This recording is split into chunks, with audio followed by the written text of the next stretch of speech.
নমস্কাৰ মই মহাৰাষ্ট্ৰৰ মুম্বাইত আছোঁ আমাৰ দলৰ সাধাৰণ সম্পাদক আৰু মোৰ বন্ধু ৰাছেল হুছেইনৰ সৈতে মই কালি পুৱা মানে ৰাতি 2টা বজাত আহি মুম্বাইত উপস্থিত হৈছিলোহি উদ্দেশ্য আছিলে আমাৰ এনচিপি প্ৰধান শাৰদ পাৱাৰ ডাঙৰীয়া ভাৰতবৰ্ষৰ এজন জ্যেষ্ঠ ৰাজনীতিক আৰু আমাৰ দেশৰ যি ৰিজিয়নেল ফৰ্চেছ আছে আমাৰ যি আঞ্চলিক দল আছে সেই দলবিলাকৰ এজন অত্যন্ত পুৰণি এজন ব্যক্তি তেখেতক সাক্ষাৎ কৰিবৰ কাৰণে মই এটা এপইণ্টমেণ্ট বিচাৰিছিলোঁ আজি কেইদিনমানৰ আগতে আৰু কালি তেখেতে 18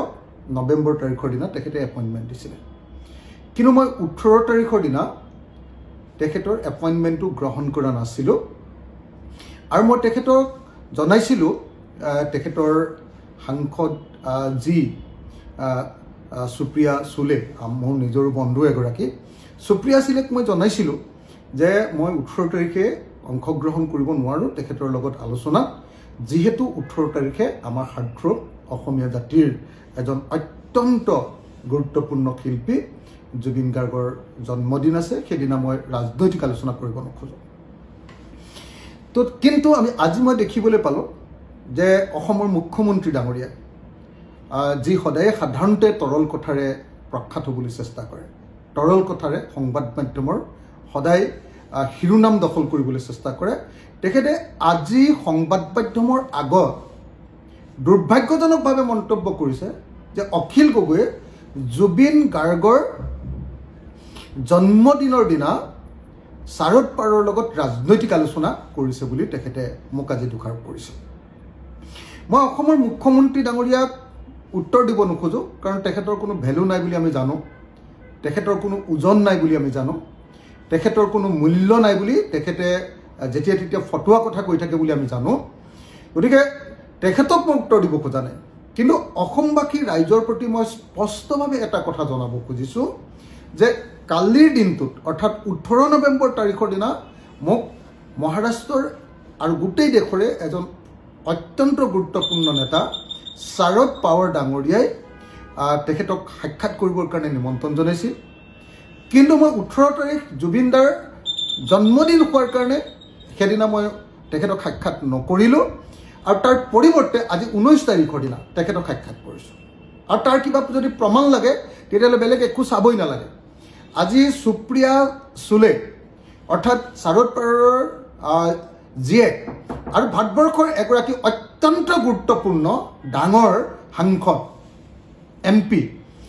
লোকসভাৰ MP আৰু তেওঁ সাংসদ ৰত্ন নে কিবা বঁটাও পাইছিলে ভাৰতবৰ্ষৰ সংসদৰ এজন অত্যন্ত গুৰুত্বপূৰ্ণ সাংসদ তেখেতে আজি ছ'চিয়েল মিডিয়াত ফেচবুক আৰু টুইটাৰত স্পষ্টভাৱে আজি আমি কেনেকৈ তেখেতসকলক লগ পালোঁ সেই কথাটো তেখেতে জানিবলৈ দিছে গতিকে মই অসমৰ মুখ্যমন্ত্ৰী এনেকুৱা ধৰণৰ টুলুঙা ৰাজনীতি নকৰিবৰ কাৰণে তৰল ৰাজনীতি নকৰিবৰ কাৰণে সকীয়াই দিছোঁ তেখেতে এনেকুৱা ধৰণৰ দুষ্ট ৰাজনীতি নকৰাৰ প্ৰয়োজন তেখেতৰ বয়স হৈছে অসমৰ মুখ্যমন্ত্ৰী এটা সাংবিধানিক পদত থকা মানুহে এনেকুৱা ধৰণৰ লাং ফাং কথা কৈ ৰাজ্যখনৰ মৰ্যাদা হৰণ কৰা কেতিয়াও উচিত নহয় এইটো অসমৰ মুখ্যমন্ত্ৰীয়ে জনা দৰকাৰ নম্বৰ 1 নম্বৰ 2 শাৰদ পাৱাৰৰ লগত মই যে আলোচনা কৰিছোঁ সেই আলোচনা হৈছে ভাৰতবৰ্ষৰ পৰা কেনেকৈ ফেচিবাদ দূৰ কৰিব পাৰি সেই সম্পৰ্কীয় আলোচনা বিজেপি আৰু RSSে দেশৰ গণতন্ত্ৰ যেনেকৈ ধ্বংস কৰিছে দেশক যেনেকৈ সাম্প্ৰদায়িক ৰাজনীতি কৰিছে দেশৰ সম্পদ চাৰিওফালে কৰ্পৰেটবিলাক বিদেশী কোম্পানীবিলাকৰ হাতত তুলি দিছে তাৰ পৰা দেশক কেনেকৈ বচাব পাৰি দেশৰ কৃষিখণ্ড কেনেকৈ বচাব পাৰি দেশত কেনেকৈ কৃষি বিপ্লৱ সাধন কৰিব পাৰে কৃষি সংস্কাৰ কৰিব পাৰে আপোনালোকে সকলোৱে জানে বাৰামতি নামৰ ঠাইখনত আপোনালোকে সকলোৱে জানে যে বাৰামতি নামৰ এলেকাত সাংসদ আৰু দেশৰ এনচিপিৰ লিডাৰ শাৰদ পাৱাৰ আৰু তেওঁ ককাইকে এক ব্যাপক কৃষি সংগ্ৰাম কৰিছিল সেই অঞ্চলটো ৰেইন শ্বেডো এৰিয়া বুলি কোৱা হয় সেই অঞ্চল মৰুভূমি সদৃশ এলেকা সেই অঞ্চলটোত কেনেকৈ কৃষিৰ পৰিৱৰ্তন ঘটাইছিলে আৰু জলসিঞ্চনৰ কেনেকুৱাকৈ ব্যৱস্থা কৰিছিলে সেই জলসিঞ্চনৰ ব্যৱস্থা ইজৰাইলৰ পৰা কেনেকৈ শিকিছিলে তেওঁলোক বা ভাৰতবৰ্ষ বা বেলেগ ঠাইৰ পৰা কেনেকৈ শিকিছিলে আৰু তাৰ জৰিয়তে কেনেকৈ একেবাৰে বেৰেন লেণ্ড এটা এনেকুৱা ধৰণৰ উৎপাদনশীল এলেকালৈ পৰিণত কৰিছিলে আৰু সেই এলেকাটোত তাৰ পৰৱৰ্তী সময়ত বিদেশলৈ ৰপ্তানি কৰিব পৰা সামগ্ৰী তৈয়াৰ কৰিব পৰা হৈছিলে সেই সম্পৰ্কে তেখেতৰ লগত মই দীঘলীয়াকৈ আলোচনা কৰিছোঁ ডেফিনেটলি তেখেতৰ লগত কেনেকৈ বিজেপিক হটাব পাৰি কেনেকৈ বিজেপিক খেদিব পাৰি বিজেপিৰ ৰাজনীতিৰ পৰা দেশক কেনেকৈ বচাব পাৰি সেই সম্পৰ্কে আলোচনা কৰিছোঁ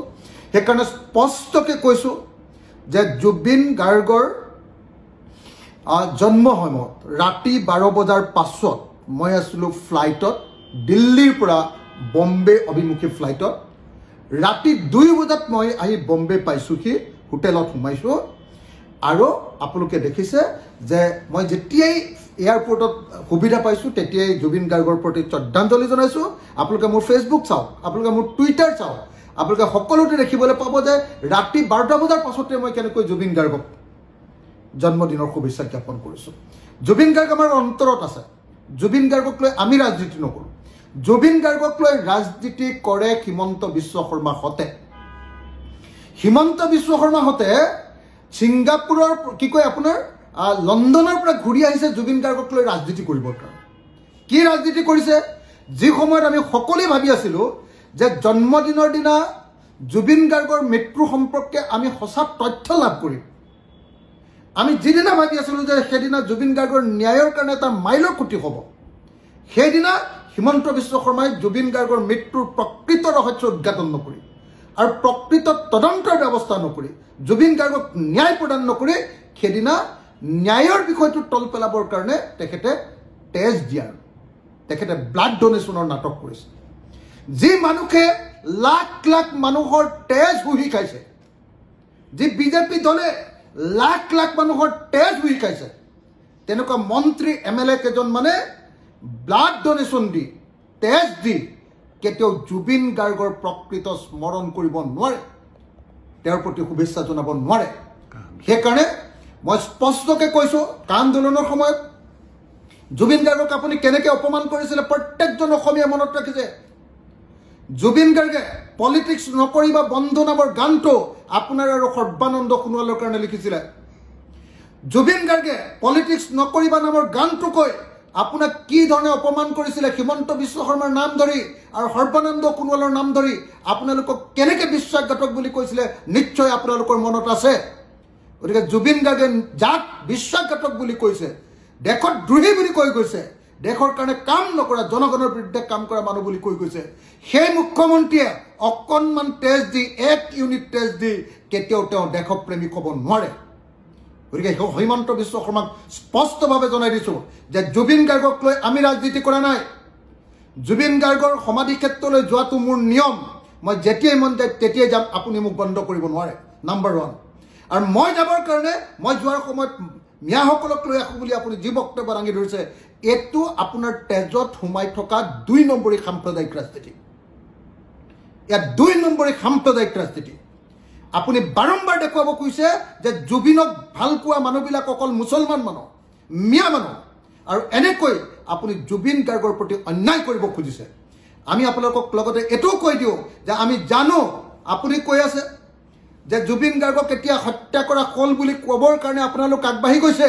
আৰু অখিল গগৈ মোক ইংগিত দি আপুনি কৈছে যে হত্যাকাণ্ড নহয় নেকি বুলি উল্টাই ধৰিবৰ কাৰণে চেষ্টা কৰিছোঁ বুলি আপুনি কৈছে মই আপোনাক স্পষ্টকৈ কৈছোঁ হত্যাকাণ্ড হয় বুলি প্ৰমাণিত হ'লে আমি আটাইতকৈ সুখী হ'ম আপোনাতকৈ 1000 গুণ সুখী হ'ম কাৰণ আপুনি জুবিন গাৰ্গক ভাল নাপায় আমি আদৰ্শগতভাৱে ভাল পাওঁ জুবিন গাৰ্গ সমাজবাদী আছিলে ময়ো সমাজবাদী আমি আদৰ্শগত ভাল পাওঁ আৰু আপুনি সমাজবাদৰ ঠিক বিৰোধী সাম্প্ৰদায়িক আৰু ফেচিবাদী ৰাজনীতিত বিশ্বাস কৰে অগণতান্ত্ৰিকতাত বিশ্বাস কৰে সেইকাৰণে আপুনি জুবিন গাৰ্গক কেতিয়াও ন্যায় নিদিয়ে সেইকাৰণে আপুনি ৰাজনীতিকীকৰণ কৰি জুবিন গাৰ্গৰ মৃত্যুটোক হত্যাকাণ্ড বুলি আপুনি ক'ব পাৰে বা হত্যা হয় নে নহয় আমি নাজানো কিন্তু সেইটো আপুনি প্ৰমাণ নকৰে মই গেৰাণ্টি দিছোঁ মই আপোনাক স্পষ্টকৈ জনাই দিছোঁ সমগ্ৰ অসমবাসীক সাক্ষী কৰি মই জনাব কৈছোঁ বহুত হাত থৈ কৈছোঁ যে অসমৰ মুখ্যমন্ত্ৰীয়ে জুবিন গাৰ্গৰ মৃত্যু বা হত্যাকাণ্ড বুলি ক'ব কিন্তু সেইটো হত্যাকাণ্ড বুলি প্ৰমাণিত কৰিবৰ কাৰণে কোনো তথ্য প্ৰমাণ যোগান নধৰে আপোনালোকে চাই থাকক জুবিন গাৰ্গৰ হত্যাকাৰী হতক আটাইতকৈ সহায় কৰিছে আটাইতকৈ ৰক্ষণাবেক্ষণ দিছে মুখ্যমন্ত্ৰী হিমন্ত বিশ্ব শৰ্মাই ইলেকশ্যনলৈকে তেওঁলোকক বেইল এপ্লিকেশ্যন নিদিবৰ কাৰণে অনুৰোধ কৰিছে নিৰ্দেশ দিছে আৰু ইলেকশ্যনৰ পাছত তেওঁলোকক উলিয়াই দিম বুলি অসমৰ মুখ্যমন্ত্ৰীয়ে তেওঁলোকক প্ৰতিশ্ৰুতি দিছে মই সেইকাৰণে স্পষ্টকৈ কৈ লৈছোঁ যে হিমন্ত বিশ্ব শৰ্মাৰ নিচিনা এনেকুৱা চূড়ান্ত টেঙৰ এনেকুৱা চূড়ান্ত চতুৰ মানুহে কেতিয়াও জুবিন গাৰ্গৰ নিচিনা এজন বিপ্লৱী এজন সংগ্ৰামী এজন জনগণৰ পক্ষত থকা গণশিল্পীক কেতিয়াও কোনো পধ্যে ন্যায় নিদিয়ে সেইকাৰণে মুখ্যমন্ত্ৰী ডাঙৰীয়া মোক চম্ভালি কথা ক'ব মুখ্যমন্ত্ৰী ডাঙৰীয়া জুবিন গাৰ্গক লৈ বেছি পলিটিক্স নকৰিব জুবিন গাৰ্গক লৈ আপুনি বহুত পলিটিক্স কৰিছে আৰু এই পলিটিক্স বন্ধ কৰক নহ'লে এদিন যিকোনো সময়তে আপুনি ভয় খাই আছিলে জুবিন গাৰ্গৰ মৃত্যুৰ পাছত নেপাল হ'ব বুলি আপুনি ভয় খাই আছিলে কাৰণ জুবিন গাৰ্গৰ মৃত্যুত আপোনালোকৰ বিজেপি চৰকাৰখনৰ দুখ আছে বুলি সকলো মানুহে জানে